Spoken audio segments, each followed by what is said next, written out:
Milí Levičania, ja vám prajem k 870. výročiu všetko najlepšie. Šikovných ľudí do budúcna, určite dobrých manažérov a úspechov v športovej oblasti, kultúrnej. Samozrejme, aby sa tu ľuďom dobre žilo a aby odtiaľto neodchádzali a bavilo ich to tu a užívali si tu život. Úžasné, že Levice už majú 870 rokov. A to je super, staršie ako my dve dokopy. No, presne.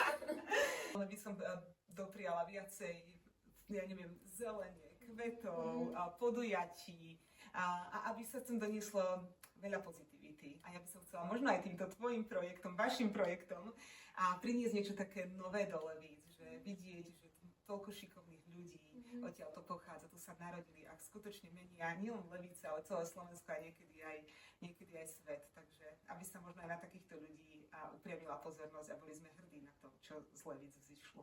Je to najlepšie mesto Levice a teším sa na ďalšie roky, čo tu budeme žiť.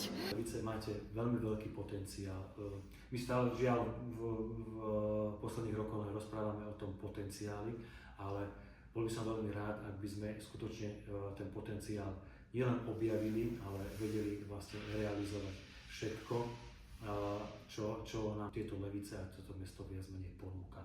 A určite by som do toho zapojil aj mladých ľudí, pretože mladí ľudia nás vedia naučiť veľmi veľa a majú na rovnaké veci úplne iný pohľad ako my skôr narodení.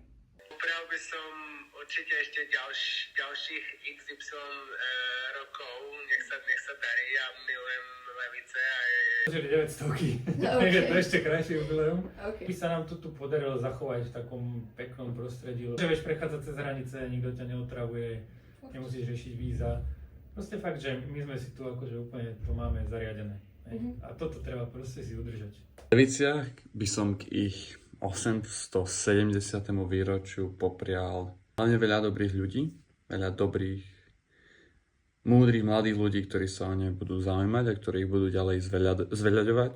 Veľa dobrého vína, ktorým sú Levice tak či tak známe a v prvom rade pokoj, ktorým sa toto mesto aj pre mňa stále vyznačuje a stále zachováva v mojej pamäti.